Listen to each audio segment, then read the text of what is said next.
Deputy White House counsel Patrick Philbin told the Senate on Tuesday that Democrats' claims of a cover-up of the Ukraine call and this whistleblower complaint were incorrect both factually and legally.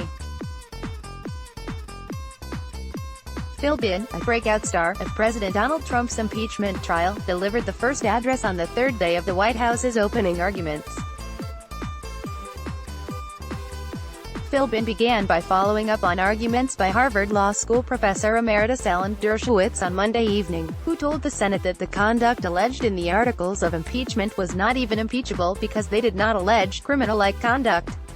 Philbin noted that the framers had rejected a proposal by George Mason, whom Democrats had cited frequently throughout their arguments, to make maladministration a basis for impeachment.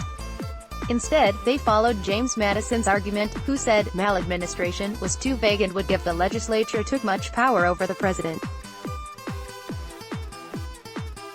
They also followed Governor Morris's argument that impeachment should apply to a few offenses, not a broad range of conduct that might be objectionable. He elaborated further, although impeachment was by its nature aimed at one individual, the framers banned bills of attainder, laws targeting individuals, and ex post facto prosecution, for conduct that was not illegal at the time, because they wanted law and impeachment to be specific, narrow, and less prone to abuse. The idea of impeaching a president for something the Congress imagines was in his or her mind, which was the essence of the House Democrat manager's case, Philbin explained, is at odds with what the framers wanted. They wanted to depart from the vagueness that led to abuse in the British parliamentary system. Philbin noted that the way the House managers proposed to measure whether the president had impeachable intent is by whether he disobeyed U.S. foreign policy. That is not a constitutionally coherent approach, Philbin said, because the Constitution gave the president supreme power to determine U.S. foreign policy.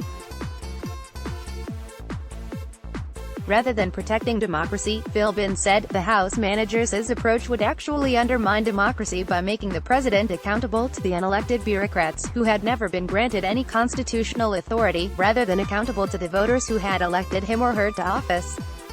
Next, Philbin turned to the question of a cover-up. Last week, Democrats, especially House Manager Rep.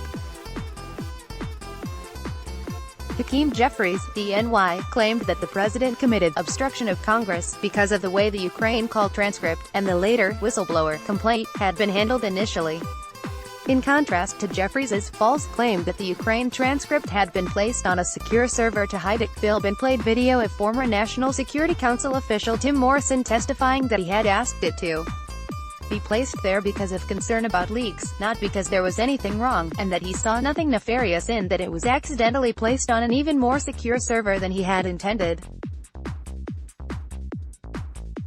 Philbin also explained the law under which the Department of Justice Office of Legal Counsel (OLC) had not submitted that whistleblower complaint to Congress urgently.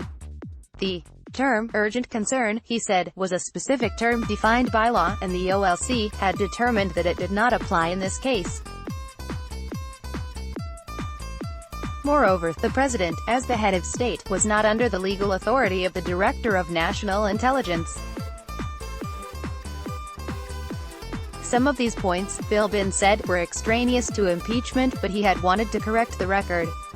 Joel B. Pollack is senior editor-at-large at Breitbart News. He earned an A.B. in Social Studies and Environmental Science and Public Policy from Harvard College, and a J.D. from Harvard Law School. He is a winner of the 2018 Robert Novak Journalism Alumni Fellowship. He is also the co-author of How Trump Won, The Inside Story of a Revolution, which is available from Regnery. Follow him on Twitter at @JoelPollack. Let's block ads. Why?